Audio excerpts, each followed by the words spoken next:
ಅದು gas leak ಆಗ್ತಿರೋದು ಅವ್ರ ಗಮನಕ್ಕೂ ಬಂದಿಲ್ಲ, ಅದು ಸ್ಮೆಲ್ಲು ಬಂದಿಲ್ಲ ಅಂತ ಹೇಳ್ತಾರೆ ಅವರು ಕತ್ಲಿರೋದ್ರಿಂದ ಎದ್ದುಬಿಟ್ಟು ಮೊಬೈಲ್ ಟಾರ್ಚ್ ಆನ್ ಮಾಡಿದ್ದಾರೆ, ಅದರಿಂದ ಅದು ಫೈರ್ ತೊಗೊಂಡಿದ್ದಾರೆ.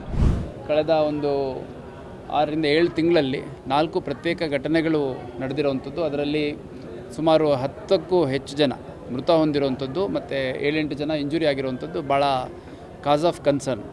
ಈ ಲೀಕೇಜ್ ಆಗಿದ್ದಾಗ ದಯವಿಟ್ಟು ಕಿಟಕಿಗಳೆಲ್ಲ ಓಪನ್ ಇಡಿ, ಬಾಗಿಲು ಓಪನ್ ಇಡಿ. ನಿಮಗೆ ಬೈ ಚಾನ್ಸ್ ಸ್ಮೆಲ್ ಬಂತಂದರೆ 1906 ಇದು 3 ಆಯಿಲ್ ಕಂಪ್ನಿಯಿಂದ ಒಂದು ಕಾಮನ್ ಎಮರ್ಜೆನ್ಸಿ ಹೆಲ್ಪ್ಲೈನ್ ನಂಬರ್. ನಾನು ಹೇಳಿದೆ ಅವ್ರಿಗೆ, ಮತ್ತೇನಾದರೂ ಬೇರೆಯಿಂದ ಮೆಡಿಸಿನ್ಸು ಅಲ್ಲಿ ತರಿಸಿದ್ರೆ ನಾವು ದುಡ್ಡು ಕೊಡ್ತೀವಿ, ಗೇಮ್ ಸಿಗಲಿಕ್ಕೆ. ಭಾಳ ಒಳ್ಳೆಯ ಶಿಕ್ಷಕ, ಗಂಡ ಹೆಂಡತಿ ಬರೋರು ಸೋಷಿಯಲ್ ವರ್ಕನ್ನು ಮಾಡ್ತಿದ್ರು ಮತ್ತು ಕ್ಲಾಸ್ ಮುಗಿದ್ರು. ಮಂತೇಶ್ ಬಳ್ಳಾರಿ ಅಥವಾ ದೈಹಿಕ ಶಿಕ್ಷಕರು ಅವ್ರ ಕುಟುಂಬ ಮನೆಯಲ್ಲಿ ಆಕಸ್ಮಿಕವಾಗಿ ಅನಿಲ ಸೋರಿಕೆಯಿಂದ ಅವರು ಸುಟ್ಟು ಗಾಯಗಳಿಂದ ಇಲ್ಲಿ ಅಡ್ಮಿಟ್ ಆಗಿದ್ದಾರೆ.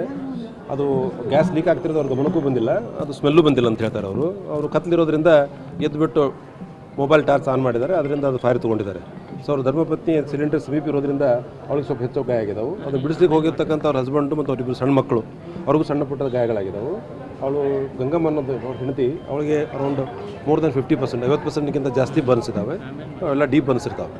ಮಕ್ಕಳು 8 to 9% ಇದ್ದಾವೆ ಇಬ್ಬರಿಗೂ. ದೆನ್ ಅವರ ಹಸ್ಬೆಂಡ್ ದೈಹಿಕ ಶಿಕ್ಷಕರು ಅವ್ರಿಗೆ ಅರೌಂಡ್ 15% ಸುಟ್ಟ ಗಾಯಗಳಿದ್ದಾವೆ.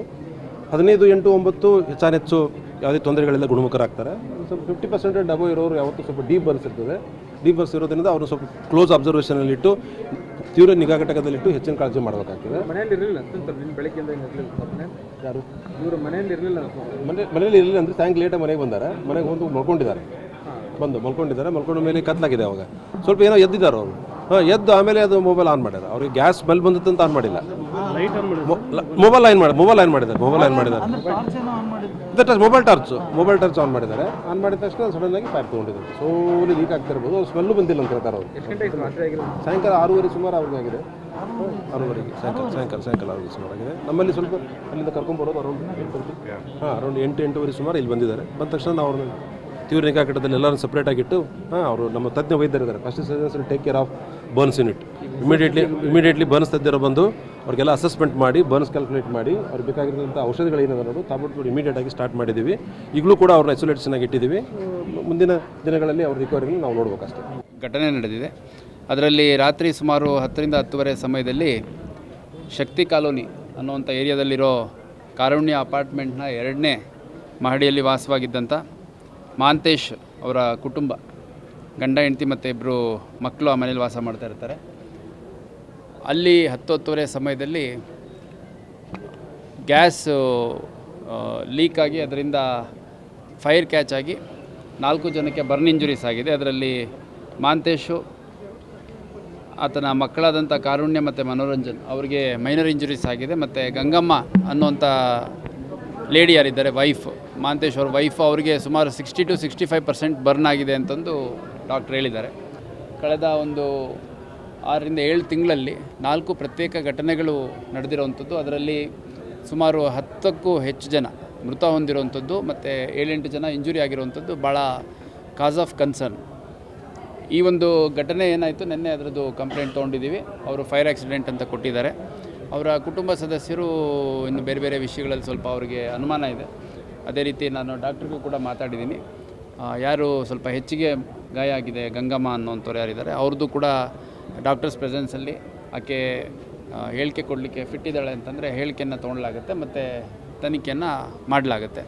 ಅದ್ರ ಜೊತೆಗೆ ಮುಖ್ಯವಾಗಿ ಹುಬ್ಬಳ್ಳಿ ಧಾರವಾಡ ನಗರ ಕಮಿಷನರೇಟ್ ವ್ಯಾಪ್ತಿಯಲ್ಲಿರೋ ಸಾರ್ವಜನಿಕರಿಗೆ ಮನವಿ ಮಾಡುವಂಥದ್ದು, ಗ್ಯಾಸ್ LPG ಗ್ಯಾಸ್ ಯೂಸ್ ಮಾಡಬೇಕಾದ್ರೆ ಏನೆಲ್ಲ ಮುಂಜಾಗ್ರತಾ ಕ್ರಮಗಳನ್ನ ಕೈಗೊಳ್ಳಬೇಕು ಅಂತಿದೆ ಅದನ್ನೆಲ್ಲ ಕೈಗೊಳ್ಳಿ. ಭಾರತ್ ಗ್ಯಾಸ್ ಅವ್ರು ಬಂದಿದ್ದಾರೆ, ಅವರು ಆ ಎಲ್ಲ ಮುಂಜಾಗ್ರತಾ ಕ್ರಮಗಳ ಬಗ್ಗೆ ಸ್ವಲ್ಪ ಬ್ರೀಫ್ ಮಾಡ್ತಾರೆ. ಮತ್ತು ಇಲ್ಲೇ ಒಂದು ಡೆಮೋವನ್ನು ಕೂಡ ಆರ್ಗನೈಸ್ ಮಾಡಿದ್ದಾರೆ. ಅವ್ರಿಗೆ ಗೊತ್ತಿಲ್ಲ ಲೀಕ್ ಆಗಿರೋದು. ಅದಾದ ನಂತರ ಬಂದು ಮೊಬೈಲ್ ಆನ್ ಮಾಡ್ಯಾರ, ಬರ್ನ್ ಆಗಿದೆ. ಹೆಣ್ಮಕ್ಳದ್ದು ಸ್ವಲ್ಪ 70ಕ್ಕಿಂತ ಜಾಸ್ತಿ ಇದೆ. ಯಾಕಿದ್ರೆ ಡೇಂಜರ್, ಇವ್ರಿಗೇನಾಗೋದಿಲ್ಲ, ಇವರೆಲ್ಲ ಸರಿ ಆಗ್ತಾರೆ. ಅದಕ್ಕೆ ಸ್ವಲ್ಪ ಎಫರ್ಟ್ ಮಾಡತ್ತಾರೆ ಡಾಕ್ಟ್ರು. ನಾನು ಹೇಳಿದೆ ಅವ್ರಿಗೆ, ಮತ್ತೇನಾದರೂ ಬೇರೆಯಿಂದ ಮೆಡಿಸಿನ್ಸು ಅಲ್ಲಿ ತರಿಸಿದ್ರೆ ನಾವು ದುಡ್ಡು ಕೊಡ್ತೀವಿ, ಗೇಮ್ ಸಿಗಲಿಕ್ಕೆ ಮಾಡಾಕ್ತಾರೆ. ಇದೇನೆಂದರೆ ಈ ಯಾವಾಗಲಾದರೂ ಶಿಕ್ಷಕರಾಗಲಿ ಬೇರೆಯವರಾಗಲಿ ಈ ಗ್ಯಾಸಿನ ಬಗ್ಗೆ ಭಾಳ ಕಾಳಜಿ ಇರಬೇಕು. ಗ್ಯಾಸನ್ನೇನು ಅಡುಗೆ ಮನೆಯಾಗ ಇಡಬಾರ್ದು, ಹೊರಗಡೆ ಒಂದು ಲೈನ್ ಮಾಡಿ ಲಾಕ್ ಮಾಡಬೇಕು. ನಾವು ಭಾಳ ಮಂದಿಗೆ ಹೇಳಿದ್ನಲ್ಲ, ಎಷ್ಟೋ ಮಂದಿ ಇದನ್ನು ತಿಳ್ಕೊಳ್ಳೋದಿಲ್ಲ ಮತ್ತು ಗ್ಯಾಸಿಂದ ಏನು ಗೊತ್ತಾಗೋದಿಲ್ಲ, ಸಣ್ಣ ಲೀಕೇಜು ಏನೂ ಆಗೋದಿಲ್ಲ. ಇನ್ನು ಉಣ್ಕಲ್ದಾಗೈತೆ ನಮ್ಗೆ ಗೊತ್ತು, ಅವಾಗಿಂದಾಗಿದೆ. ಬಟ್ ಏನು ಮಾಡೋದು ಅನಿವಾರ್ಯ. ಡಾಕ್ಟ್ರು ಎಲ್ಲ ರೀತಿ ಪ್ರಯತ್ನ ಮಾಡತ್ತಾರೆ. 3 ಮಂದಿ ಔಟ್ ಆಫ್ ಡೇಂಜರ್ ಅಂತ ಹೇಳ್ಯಾರ. ಭಾಳ ಒಳ್ಳೆಯ ಶಿಕ್ಷಕ, ಗಂಡ ಹೆಂಡತಿ ಬರೋರು ಸೋಷಿಯಲ್ ವರ್ಕನ್ನು ಮಾಡ್ತಿದ್ರು ಮತ್ತು ಕ್ಲಾಸ್ ಮುಗಿದ್ರು. ಸ್ಕೂಲ್ನಾಗ ಕೆಲಸ ಮಾಡಿ ಗೌರ್ಮೆಂಟ್ ಸ್ಕೂಲು, ಗೌರ್ಮೆಂಟ್ ಹೈಸ್ಕೂಲ್. ಅದಕ್ಕೆ ಅವ್ರಿಗೆ ಹೇಳಿನ ಡಾಕ್ಟ್ರುಗಳಿಗೆ ಮತ್ತು ಹೆಚ್ಚಿನ ಒಂದು ಅವ್ರಿಗೆ ಏನಾರು ಹೆಚ್ಚಲು ಬೇಕಾದ್ರೆ ಮತ್ತೊಂದು ಬೇಕಾದ್ರೆ, ಇಲ್ಲ ಅಂದ್ರೆ ಮತ್ತು ಬೇರೆ ಕಡೆ ಕಲ್ತಂದ್ರು ನಾವು ವ್ಯವಸ್ಥೆ ಮಾಡಿಕೊಡ್ದು ಅಂತ ಹೇಳಿ ಮಾಡಲಿ. ಅದಕ್ಕೆ ದೇವರಲ್ಲಿ ಬೇಡ್ಕೋದು ಲಘು ಬೇಗನೆ ಸುಧಾರಣೆ ಆಗುತ್ತೆ. ಇದು ಒಂದು ತುಂಬ ದರ್ದವಾಗಿ ಒಂದು ಆಗಿದೆ ಗ್ಯಾಸ್ ಲೀಕೇಜ್. ಲಾಸ್ಟ್ 3 ತಿಂಗಳಲ್ಲಿ ನಾವು 2-3 ಆಕ್ಸಿಡೆಂಟ್ ನೋಡಿದೆ ಆಗಿದ್ದು. ಇದು ಅವೇರ್ನೆಸ್ ಬರಬೇಕು ಎಲ್ಲರಿಗೆ. ಮುಂಚೆನ ಥರ ಈಗ ಯಾರೂ ನಾಬ್ ಟರ್ನ್ ಆಫ್ ಮಾಡೋದಿಲ್ಲ ರಾತ್ರಿ.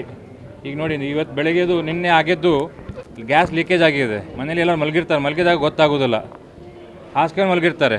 ಬಟ್ ಗ್ಯಾಸ್ ಕಲೆಕ್ಟ್ ಆಗೋದು ನೆಲದ ಸಮಾನ, ಯಾಕಂದ್ರೆ ಇಟ್ ಇಸ್ ಲೈಟರ್. ಸೊ ನಿಮ್ಗೆ ಗೊತ್ತಾಗೋದಿಲ್ಲ. ಅದು ಎದ್ದ ಮೇಲೆ ಏನು ಸ್ವಿಚ್ ಆನ್ ಮಾಡಿದರೆ ಒಂದು ಸ್ಪಾರ್ಕ್ ಸಫಿಷಿಯೆಂಟ್ ಇಗ್ನೈಟ್ ಆಗೋಕ್ಕೆ. ಈ ಲೀಕೇಜ್ ಆಗಿದ್ದಾಗ ದಯವಿಟ್ಟು ಕಿಟಕಿಗಳೆಲ್ಲ ಓಪನ್ ಇಡಿ, ಬಾಗಿಲು ಓಪನ್ ಇಡಿ. ನಿಮಗೆ ಬೈ ಚಾನ್ಸ್ ಸ್ಮೆಲ್ ಬಂತಂದರೆ ಬಾಗಿಲು ಕಿಟಕಿ ಎಲ್ಲ ಓಪನ್ ಮಾಡಿ, ನಾಬ್ನ ಟರ್ನ್ ಆಫ್ ಮಾಡಿ, ಸೇಫ್ಟಿ ಕ್ಯಾಪ್ ಹಾಕಿ ಗ್ಯಾಸದು. ಇಮಿಡಿಯೇಟ್ 1906 ಅಂಥೇಳಿ ಒಂದು ನಂಬರ್ ಇದೆ, 1906. ಇದು 3 ಆಯಿಲ್ ಕಂಪ್ನಿಯಿಂದ ಒಂದು ಕಾಮನ್ ಎಮರ್ಜೆನ್ಸಿ ಹೆಲ್ಪ್ಲೈನ್ ನಂಬರ್. ಈ ನಂಬರಿಗೆ ಕಸ್ಟಮರ್ ಫೋನ್ ಮಾಡಿದರೆ 2 ತಾಸು ಒಳಗೆ ನಮ್ಮ ಹೆಲ್ಪ್ಲೈನ್ ಮೆಕ್ಯಾನಿಕ್ಕು ಆ ಮನೆಗೆ ಬರ್ತಾರೆ ಮತ್ತು ಅದನ್ನು ಚೆಕ್ ಮಾಡ್ತಾರೆ ಏನಾಗಿದೆ ಅಂಥೇಳಿ. ಈಗ ಎಲ್ಲಿಂದ ನಿಮಗೆ ಫ್ರಿಕ್ಷನ್ ಇಗ್ನೈಟ್ ಆಗುತ್ತೆ ಗೊತ್ತಾಗಲಿಲ್ಲ. It may be from the torch. ನೀವು ಸ್ವಿಚ್ ಆನ್ ಮಾಡಿದರೂ ಸ್ಪಾರ್ಕ್ ಬರುತ್ತೆ, ಸಾದಾ ಸ್ವಿಚ್ ಆನ್ ಮಾಡಿದರು. ಈಗ ಕೆಲವರು ದೇವ್ರ ಮನೆ ದೀಪ ಚಾಲು ಇಟ್ಟಿರ್ತಾರೆ, ಅದಕ್ಕೂ ಹತ್ಕೊಳ್ಳುತ್ತೆ. ಯಾಕಂದರೆ ನಿಮ್ಮದು ಲೀಕೇಜ್ ಆದ ತಕ್ಷಣ LPG ಏನಿರುತ್ತಲ್ಲ, it settles on the floor, it doesn't go on top. Sir, ಈ ರೀತಿ ಘಟನೆ ಆದಾಗ ಆ ಕಂಪ್ನಿಗಳು ಇನ್ಶೂರೆನ್ಸ್ ಕೊಡ್ಬೋದು, ಅವ್ರಿಗೆ ಅಮೌಂಟ್ ಕೊಡ್ಬೋದು ಅಂತ? Yes. Customer is already insured by the company, by the government. They will get the insurance. It has to follow certain procedures. ಈಗ ಕಂಪ್ನಿ ವತಿಯಿಂದ ಮ್ಯಾಂಡೇಟರಿ ಇನ್ಸ್ಪೆಕ್ಷನ್ ಇರ್ತದೆ, 5 ವರ್ಷಕ್ಕೊಮ್ಮೆ 2 ವರ್ಷಕ್ಕೊಮ್ಮೆ ಇನ್ಸ್ಪೆಕ್ಷನ್ ಇರುತ್ತೆ.